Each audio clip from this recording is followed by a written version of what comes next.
Welcome, y'all, to the last installment for July 24th showcase of Meet the Artists. Let's meet who the last artist is. Okay, hi, how are you? Who are you? What is your name? And what's your art? My name is Olivia Hanson. I am an actor based out of Brooklyn. I am also the creator, the host, the producer, the fill in the blank here of Arts for Choice. I've always been acting since, I don't know, I can remember. And I started acting in doing comedy and musical theater.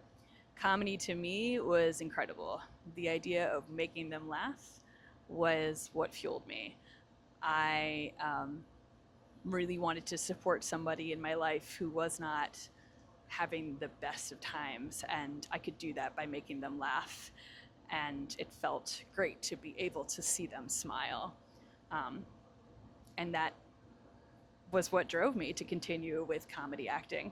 However, I was always labeled the girl next door as I aged. I'd play the kitschy gal, fortunate to play a couple fun roles, but mainly it was that girl next door energy until one day I was cast as the victim in a wonderful performance concept in which we would go around to colleges and teach the freshmen about acquaintance rape and dating violence. And that is kind of where I changed gears.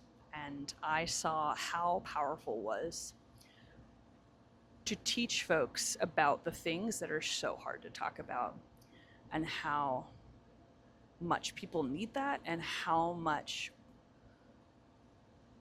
it gives support to those who are unable to ask and talk, or ask for like help, or ask for somebody to talk to them about X, Y, and Z. So my mindset kind of changed from there. And that's when I said, social justice theater, I think that's my jam. I think that's my calling. And journeys and journeys later, here I am with Arts for Choice. Great. Thanks so much for sharing what your art is and kind of a taste on what Arts for Choice is. We appreciate it. Kind of touched on this, but can you go a little deeper into why you wanted to start Arts for Choice in the first place? Yeah.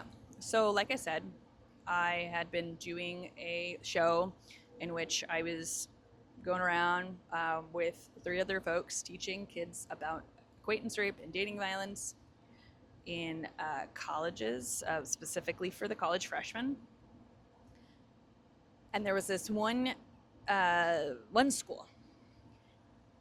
I don't remember the school. I remember it was super rowdy. I remember my castmates were furious because there were just a bunch of bros in the audience, and they were obnoxious as hell. And I was also furious. But I also have this mentality of the show must go on. No matter what, we have to do it.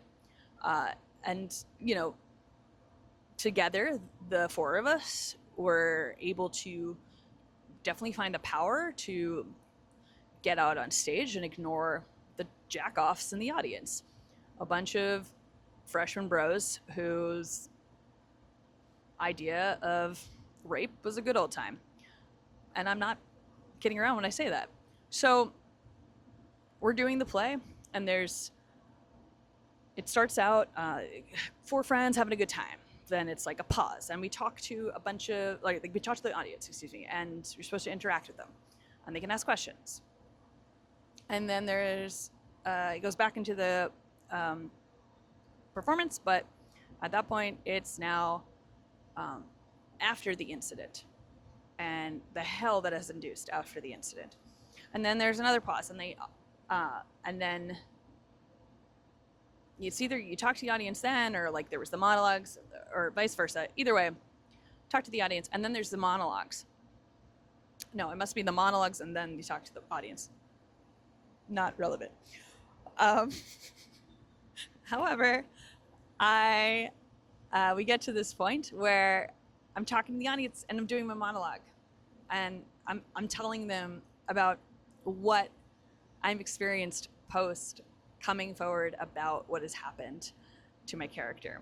And there's this young woman, and she's sitting directly across from me, and it's just like her and I at that moment, where I'm watching her realize that she has been acquaintance raped by somebody, and that killed me. But I blacked out everybody around me, and it was just me and her. And unfortunately, she did get up and leave after that was done with, and I don't blame her. But I don't think she realizes the power that she has instilled in me to do better with work that I do. To choose this path is because of those whose voices can't be heard. To choose to start a performance-based showcase that raises money for nonprofits that are for abortion and reproductive rights and LGBTQ organizations. I don't know how to put into words how important it is for me that we need to keep doing this, that this needs to keep happening. And I couldn't sit still as somebody who's got queer family folks and whose own uterus is not the best, to just quietly watch the world crumble. And I wanted to raise money for folks who couldn't get the help that they needed. So that's where Arts for Choice kind of came from. Just took a bit to get there. Great. That's, yeah, a wonderful reason to start this. So with the nonprofits that you just spoke about, can you go a little bit more into detail about why you chose them? Yeah, so I'll try not to go too long-winded on this. So the reason I chose the very first one, okay, so let's start from the beginning. When Roe v. Wade was overturned in 2022, I wanted to choose an organization that was smaller and was going to target a larger audience in the South, specifically because Planned Parenthood was already getting funding at the time, and also because of the exposure that I had witnessed when I was hiking the Appalachian Trail in 2018. I went from south to north. I hiked for cancer research. I had a great time. That's besides the point. I was in the South, in Tennessee specifically, and we're seeing all these signs, you know, abortion is murder, or just, you know, babies and how precious they are, something like that. And you've seen the signs, you know what I'm talking about. And all these young kids with babies, I just was ignorant, may be the proper wording, but I was just floored and bummed out that folks didn't have the proper knowledge of reproductive care down here. That there's so much more information beyond aborting a baby that is very helpful and knowledgeable to learn. So in my research, I found Yellowhammer Fund, and I was like, these folks are incredible, and I want to work with them. I want to raise money for them. So I started raising money for them, and over a couple courses of variety showcases, we raised like around $5,000 for them. And then fast forward a little bit, when I went to an event that was writing Valentines for abortion providers, I went to check it out, and it was being thrown by BK Forge. And I went in and I talked with BK Forge, and this is after I had had a conversation with a friend of mine who suggested I also incorporate maybe a local organization that helps not only New Yorkers, but also services outside of the state. And I was speaking to BK Forge, and they were mentioning how they work with New York Abortion Access Fund, specifically during their Fundathon month. And I said, oh my gosh, tell me more. And so that's how those two came into my wheelhouse. And then as I kept going and these were still happening, I was thinking more and more about the other folks and important causes that I care about, and trying to figure out how to incorporate them. And what do you know? Somehow Donald Trump got back in the White House because people are unable to fathom a woman in the White House. And there we go. And I said, that's the open door right there. That's what I needed. And so I incorporated LGBTQIA organizations. And Audre Lorde has always been on this journey with me. I really love what they do, and I love another local organization to New York. And then before, actually up until March, we had been working with gender bands, and unfortunately gender bands had to disband for reasons I don't fully have, but I can totally understand. They're based out of Utah. They were providing top surgery for folks. I remembered, as I was looking through all the things that I've saved in my life, Transformative Schools, who I met at a Brooklyn Pride event, and I reached out to them, and I'm so glad I did. Transformative Schools is doing incredible work for the trans youth.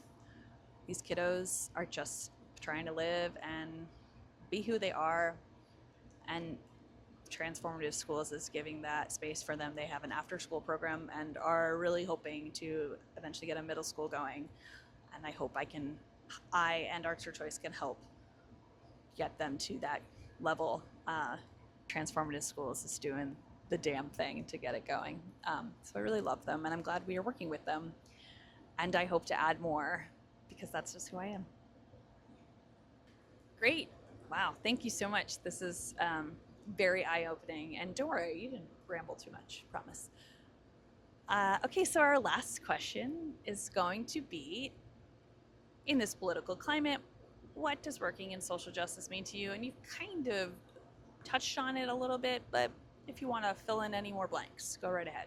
Yeah, so working in social justice is really important to me, not just with this political climate, but I think from when I can remember, fighting for those who need the most care is really important to me. Fighting for those who need help with a voice. Fighting for those who just want to play sports. Being able to perform and do this work is a gift, and I'm grateful I can do it. And it's terrifying as well, because I don't know what the hell I'm doing. I'm full actor brain. I'm dyslexic. I didn't graduate from school, but here I am doing a nonprofit. So all the like checks are not lining up, but I just couldn't be quiet about it. I didn't want to be quiet about it. I wanted to continue doing work that felt really good to me, and I wanted to ask others to do this with me, because I know there are so many people who want to get their voices out alongside me. And as artists, this is the best use of our voice. Art is so powerful. Art has always been political. Art has always made statements. Doesn't matter if it's performative art or visual art. It's always has some power and voice behind it. You just gotta look and see it. And when it comes to the world that we're working in now or then, people have used art to get their voices out. I will never stop this journey. I will continue this journey for as long as I live. To me, it's why I'm here. That's my purpose in life. So, yeah, that's what social justice and performing social justice means to me. Okay, folks, I hope you've been enjoying this back and forth interview as our last interview for July 24th. I might not be performing this time around because we have a full bill, but I'm so excited to be able to be in space with the incredible artists that you have hopefully heard their interviews, heard their stories. I hope you'll buy a ticket to our upcoming showcase on July 24th in Brooklyn at Freddy's Bar. It's a really awesome place. And if you can't come this time, don't worry, we'll have more. And I hope to do more of these interviews as we go on. Thanks again for watching, and we'll see you later. Bye.